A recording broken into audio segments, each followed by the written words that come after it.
يا جماعة احنا في كارثة كبيرة ومش حاسين بيها. ايه كمية الألبان الصناعي اللي انتوا بتدخلوها لأولادكوا دي؟ حرام عليكم بجد.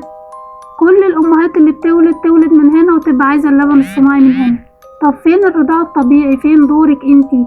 فين اللي ربنا عامله؟ انتوا تعرفوا ان الدول اصلا اللي بتصنع اللبن الصناعي البودر ده مش بيستعملوه هناك. 95% من الأمهات اللي هناك بيرضعوا طبيعي، بيصدروا اللبن اللي هم بيصنعوه ده للدول اللي زينا كده، وهم نفسهم بيرضعوا طبيعي.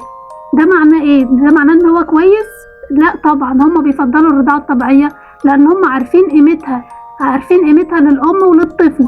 احنا هنا للأسف بننسى الكلام ده كله وبنستسهل وبنروح ندور على لبن صناعي ونديه للطفل. عارفين ايه اللي ترتب على كده؟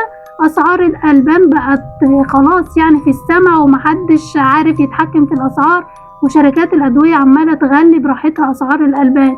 احنا اللي عملنا كده، احنا اللي بنستهلك كميات كبيرة، والإقبال على اللبن الصناعي بقى كتير، والأمهات خلاص ما بقت بتريح دماغها وترضع صناعي عشان جسمها وعشان ما تحسش بالألم وعشان معرفش ايه وعشان ابنها يبقلص بسرعة.